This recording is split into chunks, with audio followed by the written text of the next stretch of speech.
미안해요. 부탁합니다. 한서연 씨는 그 쪽지를 7년 동안 숨겨왔습니다. 2017년 12월 강원도 깊은 산골. 밤 9시가 넘어 창문을 닫던 서연 씨의 귀에 이상한 소리가 들렸습니다. 으앙, 으앙. 바람 소리가 아니었습니다. 손전등을 들고 마당으로 나갔을 때 눈 쌓인 계단 옆에 작은 보따리가 있었습니다. 파란 이불에 쌓인 갓난아기.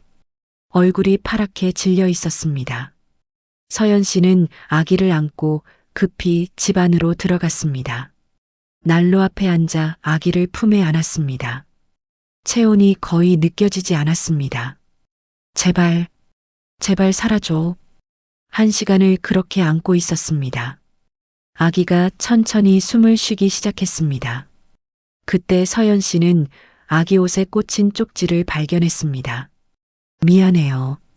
부탁합니다. 단 6글자. 서연 씨는 그 쪽지를 보며 눈물을 흘렸습니다. 정확히 3년 전 서연 씨는 아이를 잃었습니다. 임신 7개월에 유산했습니다. 딸이었습니다. 오늘이 바로 그 아이의 예정일이었습니다. 하늘이 너를 보내준 거니? 밖에서는 폭설이 계속 내렸습니다. 다음 날 아침 산길이 완전히 막혔습니다. 마을로 내려갈 수 없었습니다. 며칠만 돌보자. 서연 씨는 그렇게 혼잣말을 했습니다. 일주일이 지났습니다. 한 달이 지났습니다. 서연 씨는 경찰에 신고하지 않았습니다. 아기에게 설아라는 이름을 붙였습니다. 눈 속에서 만났으니까. 그렇게 7년이 흘렀습니다. 2024년 봄, 7살이 된 설아는 서연 씨와 함께 텃밭에서 일하고 있었습니다. 출생신고 없이 7년을 살아왔습니다. 어느 날 마을에 낯선 남자가 나타났습니다. 정장 차림의 40대 남자. 그는 마을 사람들에게 물어다녔습니다. 7년 전 이 근처에서 잃어버린 아이를 찾고 있습니다. 마을 이장님이 그 남자를 데리고 왔습니다. 서연 씨, 손님이야. 서연 씨는 가슴이 두근거렸습니다. 안녕하세요.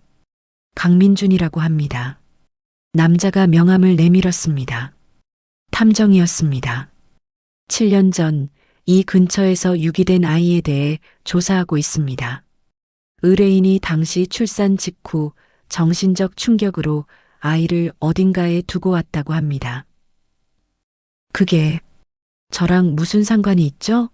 7년 전 12월 폭설이 내린 날 밤. 그날 이후 댁에 갑자기 아이가 생겼다고 들었습니다. 친척 아이라고 들었는데 그 친척분 연락처 좀 알 수 있을까요? 왜 그걸 알아야 하는데요? 출생신고 기록이 없더군요. 그 아이. 민준 씨의 눈빛이 날카로워졌습니다. 그때 집안에서 설아가 문을 살짝 열었습니다. 엄마. 설아와 민준 씨의 시선이 마주쳤습니다. 서연 씨는 황급히 설아를 안쪽으로 밀어 넣었습니다. 한서연 씨, 저는 내일 다시 오겠습니다. 이건 불법입니다. 타인의 아이를 출생신고도 없이 키운 것. 내일 오전 10시 준비해 두세요. 민준 씨가 돌아섰습니다. 그날 밤 설아는 방문 틈으로 엄마의 흐느끼는 소리를 들었습니다. 새벽 설아는 편지를 썼습니다. 엄마, 나는 엄마가 진짜 엄마가 아니라는 거 알고 있어요. 하지만 엄마가 제일 좋아요. 엄마가 힘들면 나는 어디든 갈게요. 서연 씨가 편지를 발견하고 설아를 꼭 껴안았습니다. 미안해. 엄마가 정말 미안해. 오전 10시 민준 씨가 다시 찾아왔습니다. 이번에는 30대 중반의 초췌한 여자를 동행했습니다. 박지혜 씨입니다. 아이의 친모일 가능성이 높은 사람입니다. 박지혜는 떨리는 목소리로 말했습니다. 7년 전 제가 그 아이를 두고 갔어요. 남편한테 맞았어요. 매일 맞았어요. 임신한 몸으로 도망쳤어요. 그래서 애를 버렸어요? 서연 씨의 목소리가 차가웠습니다. 버린 게 아니에요. 제가 키울 수 없었어요. 그럼 경찰에 신고하지. 왜 갓난애를 눈 속에 버려요? DNA 검사가 필요합니다. 민준 씨가 말했습니다. 서연 씨는 고개를 끄덕일 수밖에 없었습니다. 2주 후 법원 심리가 열렸습니다. 판사가 DNA 검사 결과를 읽는 순간 법정이 술렁였습니다. 검사 결과 박지혜 씨와 아동 사이에 아무런 혈연 관계가 없습니다. 네. 지혜 씨가 벌떡 일어났습니다. 그럴 리 없어요. 제가 낳았다고요. 검사는 2번 진행되었습니다. 결과는 동일합니다. 같은 시기에 같은 지역에서 2건의 유기 사건이 있었던 것이었습니다. 서연 씨는 안도와 동시에 새로운 불안에 휩싸였습니다. 진짜 친부모가 나타나면 어떻게 될까? 집으로 돌아온 서연 씨는 7년간 보관해온 쪽지를 다시 꺼냈습니다. 미안해요. 부탁합니다. 이 글씨 어디서 본 것 같은데. 서연 씨는 남편 민재의 유품 상자를 꺼냈습니다. 하나씩 편지를 펼쳐봤습니다. 그리고 10년 전 민재의 누나 한수진이 보낸 편지를 발견했습니다. 동생아, 잘 지내니? 나는 요즘 좀 힘들어. 그래도 견뎌야지. 서연 씨의 손이 멈췄습니다. 편지의 글씨와 쪽지의 글씨, 비읍 받침 모양이 똑같았습니다. 이응을 쓰는 방식도 같았습니다. 수진 언니. 7년 전 수진 언니는 남편에게 맞아 도망쳤다는 소문이 있었습니다. 임신 중이었다는 말도 들었습니다. 그리고 몇 달 후 수진 언니가 교통사고로 죽었다는 연락을 받았습니다. 설마. 서연 씨는 급히 민준 씨에게 전화했습니다. 조사해 주실 분이 있어요. 한수진. 제 시누이예요. 7년 전 그분도 임신 중이었어요. 다음 날 민준 씨가 찾아왔습니다. 한수진 씨의 기록을 조회했습니다. 7년 전 12월 5일 강릉의 한 산부인과에서 출산 기록이 있습니다. 여아 출생. 하지만 출생 신고는 되지 않았습니다. 정말요? 출산 다음 날 퇴원했고 그 후 행적이 묘연합니다. 12월 21일 고속도로에서 교통사고 사망. 서연 씨는 날짜를 확인했습니다. 설아를 발견한 날이 12월 15일. 수진 언니는 그로부터 6일 후 죽었습니다. 동생인 당신을 알고 의도적으로 이 집 앞에 아이를 둔 겁니다. 왜 말을 안 하고. 남편을 피해 도망친 상황이었습니다. 당신에게 연락하면 위험할 수 있다고 판단했을 겁니다.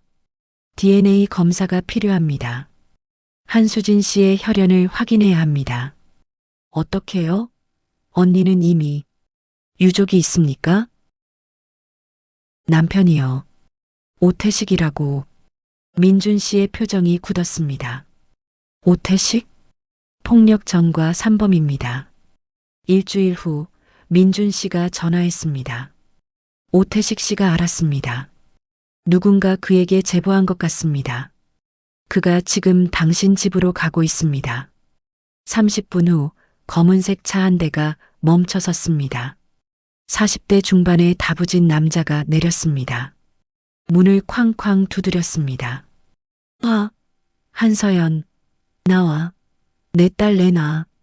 서연 씨는 설아를 안방으로 데려가 문을 잠갔습니다. 현관문을 열자 오태식이 안으로 밀고 들어왔습니다. 나가세요. 당장 나가라고요. 시끄러. 내 새끼 찾는데 왜 난리야? 오태식이 안방 문을 발로 찼습니다. 1번, 2번. 문이 벌컥 열렸습니다. 설아가 구석에 웅크리고 있었습니다. 야, 이리 와. 오태식이 설아의 팔을 잡았습니다. 싫어요. 놓아요. 애 놓아요. 서연 씨가 달려들었지만 오태식이 밀쳤습니다. 그때 마당에서 이장님과 마을 사람들이 달려왔습니다. 경찰 불렀어. 가만 있어. 오태식은 혀를 찼습니다. 좋아. 법대로 하자. 법대로. 내 딸이야. 내가 데려갈 거야. 3일 후 법원에서 연락이 왔습니다. 오태식이 친권 확인 소송을 제기했습니다. DNA 검사 결과 오태식과 설아 사이의 부녀 관계가 확인되었습니다. 법정이 열렸습니다. 오태식이 증인석에 앉았습니다. 내 딸입니다. 내가 키워야죠. 판사가 물었습니다. 7년간 양육한 사실이 없는데 왜 지금 양육권을 주장하십니까? 제 딸이니까요. 당연한 거 아닙니까? 부인 한수진 씨가 왜 아이를 유기했다고 생각하십니까? 집안 사정이 복잡했습니다. 폭력 전과가 있으시죠? 2015년, 2017년, 2019년. 세 차례 모두 배우자 폭행입니다. 서연 씨 측 변호사가 수진의 일기장을 제출했습니다. 2017년 10월 3일. 오늘도 맞았다. 배가 아프다. 아기가 걱정된다. 11월 12일. 도망쳐야 한다. 이 사람한테서 아기를 지켜야 한다. 12월 1일. 더는 못 견디겠다. 내일 떠난다. 판사가 일기장을 덮었습니다. 오태식 씨 할 말 있습니까? 그건 제 아내가 예민해서. 설아가 직접 법정에 출석해 말했습니다. 저는 서연 엄마와 살고 싶어요. 오태식이 소리쳤습니다. 내가 뭘 안다고. 나는 내 아빠야. 설아는 겁에 질린 표정으로 서연 씨의 품에 안겼습니다. 3개월 후 2심 재판이 열렸습니다. 서연 씨 측 변호사가 수진이 친구에게 남긴 마지막 메시지를 제출했습니다. 동생에게 아이를 맡겼어. 그 애만은 안전할 거야. 나는 이제 편히 갈 수 있어. 법정이 조용해졌습니다. 한수진 씨는 계획적으로 아이를 보호했습니다. 무책임한 유기가 아닙니다. 판사가 망치를 들었습니다. 본 법원은 1심 판결을 유지합니다.